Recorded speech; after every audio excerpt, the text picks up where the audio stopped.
Okay, so get ready because today we're diving into a civilization that's, well, a total mystery to most people, Hmm. the Olmecs. Like, and think about it. They were creating these incredible masterpieces down in Mesoamerica, Right? while the pyramids of Giza were still like brand new. Yeah. We're talking 1500 to 400 BC, give or take. Oh, You probably heard about those giant stone heads, right? oh, absolutely. But did you know their influence went way beyond those sculptures? Like, we're talking from Mexico City all the way to Costa Rica? It's true. It's like they dropped this like cultural bombshell on the ancient world. Right. The Olmecs, they're often called the mother culture of Mesoamerica, which makes sense. It makes sense. They laid the foundation for civilizations like the Maya that came later. Yeah, and that's what's so crazy. Their own origins are a huge head scratcher. Absolute. I mean, were they always in Mesoamerica? Or did some of their influences come from, like, across the ocean? Yeah. That's what we're going to try to unpack today, looking at the evidence and some pretty wild theories. It's one of those great debates, In archaeology, I mean, you've got very passionate voices on both sides. Right. So let's start with what makes the Olmecs so fascinating. And those massive basalt heads are a good place to begin. I mean, when you see those things, you have to wonder, how did they even carve those? It's mind-boggling, to be honest. Yeah. We're talking about volcanic rock. Yeah. Super hard to work with. Yeah. Some of these heads are like over 10 feet tall. Huge. And it wasn't just brute force, right? It suggests they really understood quarrying techniques, Sophisticated. Yeah. had really advanced tools, and a social structure that could pull off something this massive. I mean, you need a lot of people on the same page to make that happen. And the faces on those heads are so interesting. Some of them, well, some describe them as having Negroid features, while others look more European or even Asian.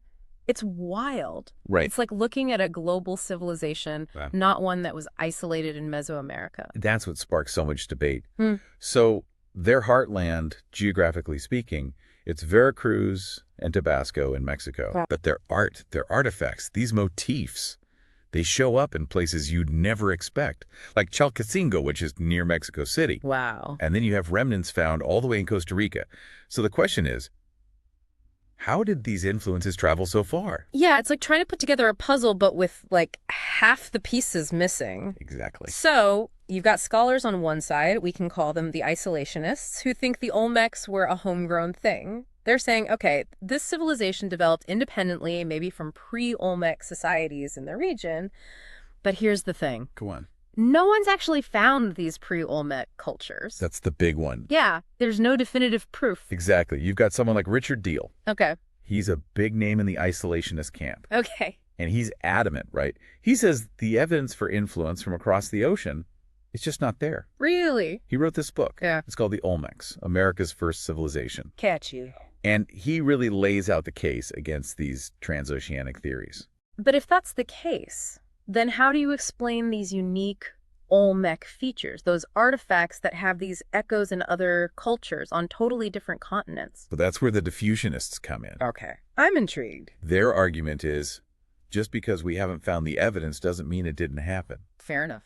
And they point to those similarities you mentioned, the artifacts, maybe even religious practices, as signs of contact that we just haven't uncovered yet. So are we talking like ancient Egyptians sailing across the Atlantic? Or maybe Chinese explorers making their way over here way before Columbus? There are a lot of theories out there, some more, shall we say, creative than others. Right. But one of the most well-known proponents of this whole transoceanic contact idea, that's Ivan van Sertima. Okay, I've heard that name. He was convinced that ancient Africans, they sailed to South America, maybe even helped shape the Olmec civilization. Wow, that would totally rewrite history as we know it. It would. Wow. But it's important to remember, even within the diffusionist camp, there's a whole range of beliefs. Like, they don't all agree on who these travelers were, where they came from, or how much influence they actually had. It's all still very much up for debate. Okay, so we've got this debate raging about the Olmecs' origins, but what do we actually know about how they lived? They weren't just like sculpting giant heads all day. Right? No. Although that would be impressive. It would. We're talking about a complex civilization here, sophisticated urban planning, really intricate religious practices, and their art, their symbolism. It's captivating. Yeah, it's incredible. So they had these bustling cities, intricate rituals, you said. What else can you tell us about, like, what they built, how they lived? Well, those cities are a great place to start. I mean, these were just random villages. We're talking planned urban centers, monumental architecture. Where? Yeah. That. La Venta, one of their most important sites, it even had this whole drainage system, like a planned one. Yeah. Imagine that, thousands of years ago, and they're already thinking about infrastructure. It's always the drainage systems that get me. Forget the pyramids. Tell me about the plumbing. Right. It takes real understanding of the environment and engineering. And then there's the art. It wasn't all giant heads. What else did they make? They were masters with so many materials, jade, obsidian, clay. They made these incredible figurines really expressive. Often, they seem to show these shamans, like in trances or something. Shamans, like spiritual guides. Exactly, yeah. The intermediaries between the physical world and the spirit world, right? Lots of cultures have that.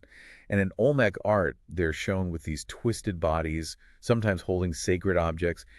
It gives us a glimpse into, like, their beliefs, you know, about reality, the power of ritual, all that. And didn't they actually use, like, hallucinogenic plants in some of those rituals? There's definitely evidence pointing to that. Researchers have found traces of things like psilocybin mushrooms at Olmec sites, often in places that suggest they were using them in rituals. So we've got these master city planners, artists, maybe even psychonauts exploring different states of consciousness. It's pretty wild to think about, right? Yeah, they seem so ahead of their time. And their ingenuity didn't stop there. They were also pioneers in a, let's say, more playful arena, What's that? the world of sports. Sports. What, did they invent the Olmec Olympics or something? Not quite, but close. They're credited with inventing the Mesoamerican ball game. Okay, I've heard of that. Right. So picture this, a mix of soccer, basketball, volleyball, Okay.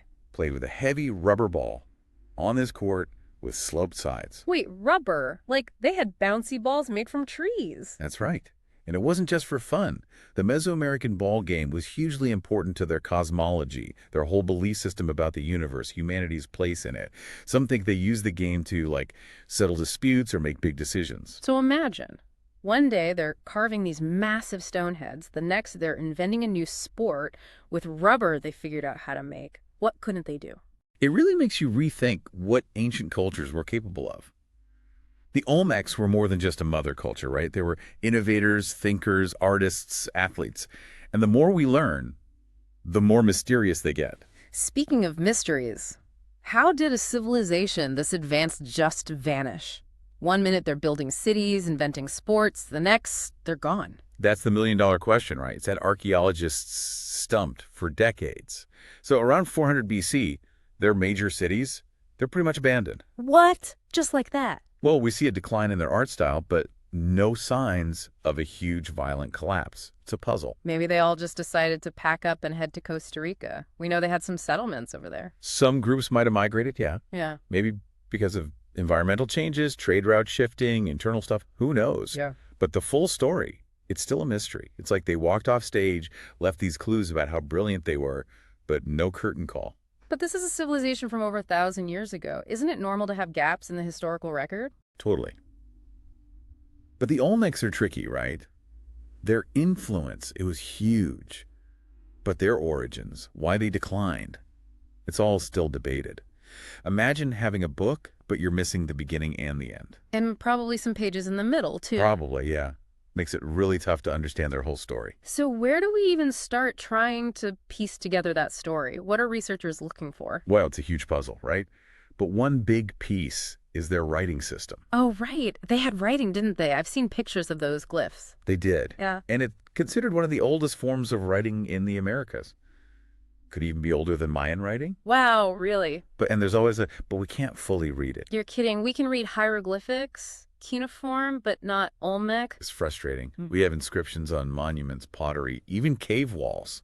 You see these recurring symbols, patterns, that tell us it was a complex way of communicating, but no Rosetta Stone. So we're missing the key to unlock it all. Exactly. It's like overhearing a conversation, but in a language we can't quite grasp. So those symbols are out there, like taunting us with secrets about the Olmec world. Kind of, yeah. But that's part of what makes it so fascinating. Every new discovery, it's like it might crack the code, give us a clearer view into their beliefs, their stories, how they saw the world. It's amazing to think that somewhere, right, buried under all that earth, jungle growth, there might be something that unlocks it all. Unlocks the Olmecs, yeah. Yeah, whole civilization. That's what keeps us going. Yeah, Archaeologists, historians that hunt for knowledge, it's a thrill. I bet.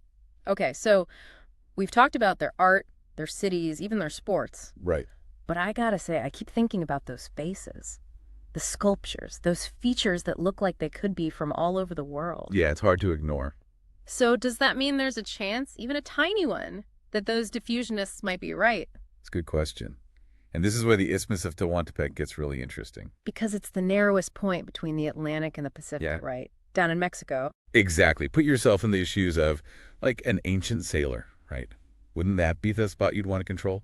You could unload from one ocean, carry your stuff over to the other. A shortcut. Exactly. Instead of sailing all the way around South America. That would be huge back then. A Yeah. total game changer. Totally. And we know the Olmecs, they were master traders. Their network, it covered so much of Mesoamerica. So if they even had basic boats, right? The idea that they met people from other continents, it doesn't seem so crazy.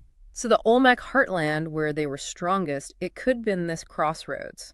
A place where ideas, stuff, people, all mixed together influenced this new civilization. Think about it. Ideas from Africa, Asia, all feeding into this. Wow, that's amazing to consider. Right. And look, we don't have hard proof of ships and sailors, but keeping an open mind about it. That's how you get new perspectives on the Olmecs. It's like that saying, sometimes it's more about the questions than the answers. And with the Olmecs, the questions just get more and more interesting the more we find out. That's for sure. So where does this leave us? If someone's hearing about the Olmecs for the first time, what's the big takeaway? I'd say this. History isn't always clear-cut. There's a lot of mystery, things we may never fully solve. The Olmecs, they make us rethink what we know about the ancient world. Embrace the unknown a little. Remember that even these civilizations that seem lost, they can still talk to us. If we listen carefully. Exactly. Well, maybe someday, archaeologists, whoever, they'll crack the code and the Olmecs will finally, tell us their whole story. I hope so. Me too. Until then, the mystery remains. Thanks for joining us for this deep dive into the world of the Olmecs. We'll be back soon with another look into the past.